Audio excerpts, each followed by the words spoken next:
Perfect. I think we're live. Okay, cool. We had a bit of a blunder starting up, so that was a bit of a mistake, as we like to call it here at Tutoring with a Twist. This is what you're tuning into. So we really value making mistakes as part of learning, part of life, part of everything. So just now, I had a bit of a mistake. I had to do something again. So our symbol is symbolized by the clapperboard, just like how in movies, when, I don't know, someone is wearing the wrong costume, someone says their line wrong, or, something like that. That's okay. We can just do a take two. And that's exactly what happened because I scheduled a live video, but technology was not working with me.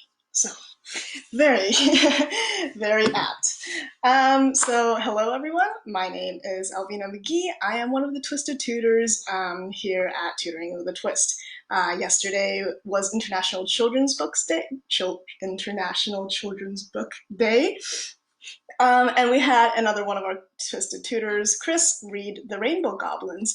So you can go back onto our Facebook page and check that out whenever you want. So we are doing this series of kind of a book club to give back to the community because obviously right now with the state that the virus in the world is at, a lot of people are not receiving traditional schooling. And that's really difficult on parents and children alike. We're always trying to adjust to these difficult times. So our Tutoring with a Twist is giving back by starting this book club, and we'll be doing live readings every Thursday. I think Chris will be doing The Hobbit every Thursday at noon. I will be doing Family Fun Fridays at noon, on Fridays, obviously, where I will be reading a collection of children's book followed by a activity. So today we are reading You Must Bring a Hat by Simon Phillip and Kate Hindley. And that looks like a good position. All right, so we're going to get right into it. You must bring a hat. I received an invitation to a party. You are cordially invited to the biggest, bestest, hattiest party of all time. Starts at 5:50 p.m. Wide Brim House, 32 Panna Avenue, West Tribbley. You may bring as many extra guests as you wish, but you must bring a hat. Kindest regards, Nigel, host and fanciest hat judge. P.S. Seriously, don't forget the hat. The party depends on it. P.S.S. Try not to be late this time. Immediately, I panicked. I didn't own a hat, and the invitation specifically stated that I must bring a hat. The party depended on it. I searched everywhere for a hat. Sold out at Peddler's Finest Hats. But the only hat I could find belonged to a monkey. That's a lovely hat. May I borrow it, please? No. I really need a hat for a party. I'll give it back. Since he wouldn't negotiate, I was left with no choice. At least I had a hat, even if it was still attached to a monkey.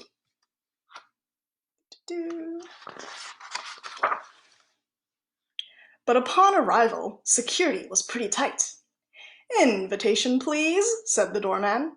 Apparently, there were other rules too. Sorry, sir, but we are under strict instructions not to let in any hat-wearing monkeys, unless they are also wearing a monocle. Luckily, we soon bumped into a badger named Jeff. He was just the sort of badger we required. I do beg your pardon, chaps, but are you by any chance after a monocle? Indeed we are. We need it for a party. I will lend this monkey my monocle on the condition that I may accompany you to your shining. Invitation, please, the doorman said again. Sorry, sir, but we are under strict instruction not to let in any hat and monocle wearing monkey if they are accompanied by a badger named Jeff. Unless Jeff can play the piano. Can you play the piano? I asked. Don't insult me, I'm a badger, of course I can. Jeff can play, I said firmly. I'm afraid we need to see that, the doorman replied. Here comes Terence T. Trunk's piano removal. Jeff was great on the piano, but we still had a problem. Sorry, sir, but we cannot let this piano-lending elephant in. He's not wearing a tutu. Just my luck. There's never a tutu around when you need one. Well, we solved that problem surprisingly quick. Surely now we'll be allowed in? But we failed to notice the sign. Under no circumstance is a tutu to be worn without the supervision of an accompanying penguin.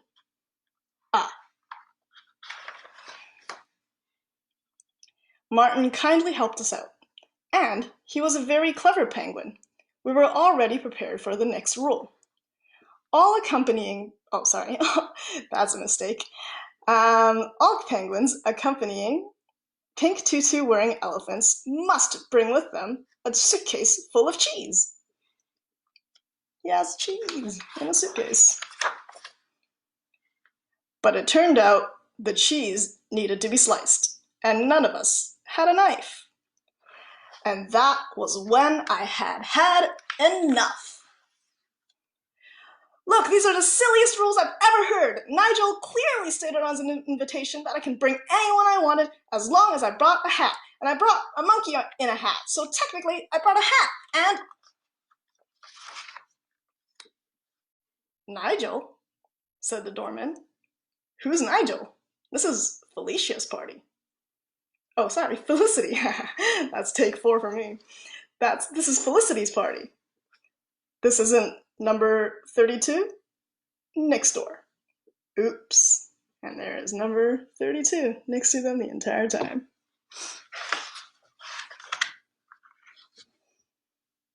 Still, Nigel's parties was worth the hassle.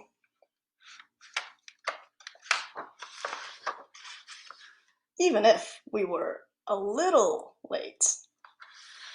There's everyone. And best hats. All right. So that was You Must Bring a Hat. So I borrowed this book at the Vancouver Island Library, as you can see, which I cannot return right now, thankfully, because now I have it with me. There's a lot of great books, children's books at the library, and it's just a great place to be, honestly. Yeah, so that was You Must Bring a Hat. It's one of my favorite books because it's very fun and lighthearted, and you can flip back the pages and see that they were at the wrong house the entire time, and there's many silly rules and silly animals with hats.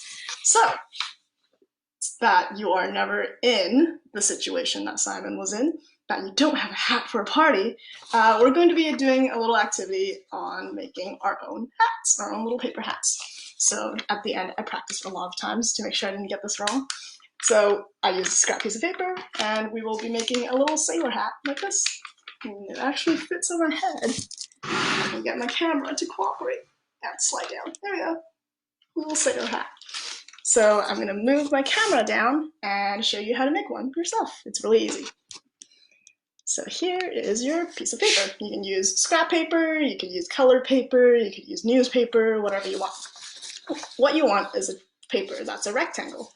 So mine is just a regular printer paper right here. And what you want to do is fold it in half. And I call this the hot dog fold because when you fold it, it kind of looks like a hot dog. You can see that. All right, so first we're going to do a hot dog fold in half.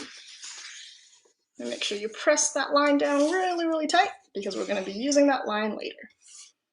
And then you want to open up your hot dog, and you'd have to do a hamburger fold. So I called it a hamburger fold because you fold it in half this way and it looks more like a hamburger than a hot dog, I guess. So you want to fold it into a hamburger. There we go. So your paper should now look like this with a line through the middle. Right? And with your flap side out, because that's where your head will be going, you want your flap side to be facing you. And you want the bent folded side to be facing out. Now, you take one corner and you fold it inwards toward that hot dog line you made at the beginning. So one side, and it should look something like this. And obviously we're going to do that to the other side.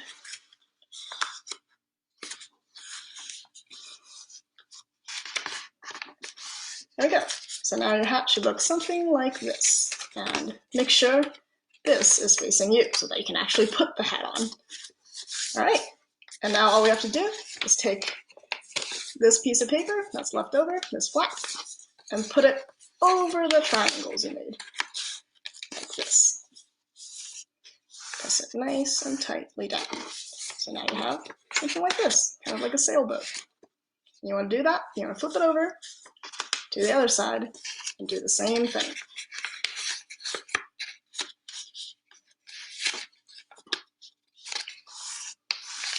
Press it nice and tight, and there you go. You have just finished your little sailor hat. Now you can decorate this if you want, or you could just wear it as is. Kind of like a Peter Pan look if you're going this way, or a sailor hat, or a pirate hat if you're going this way. So now you will never be left without a hat. And we can even decorate it. I got a blue marker here to make it more, I don't know, sailor-like. I'm going to put some blue on the outside of the line. Boop, boop, boop, boop, boop. You can't really see what I'm doing. And I'm going to draw an anchor.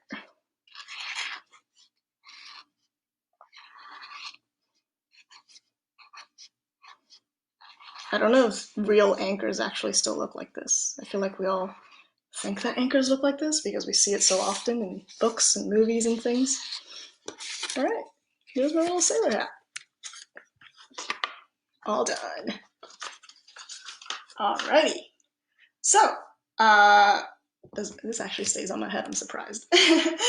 Thank you for tuning in for Family Fun Friday. I hope you guys enjoyed You Must Bring a Hat. I hope you borrow this at the library when the library is open. And I hope you guys enjoyed this tutorial on how to make your own little paper hat. And yeah, have fun, have fun. Stay safe, and I'll see you next Friday for another Family Fun Friday. I will decide which book we will read next week. If you keep in touch with Tutoring with a Twist and follow our page, we will be having more announcements there. Next Thursday, Chris is going to be reading The Hobbit, and he's going to go through the entire book. So if you've always wanted to read it, you've watched Lord of the Rings, you're a big fan, but you haven't actually read the book, this is a good opportunity to, tune in, and then we can all kind of listen to it together. So Chris will be seeing you Thursday at noon, and I will be seeing you Friday at noon. All right, bye.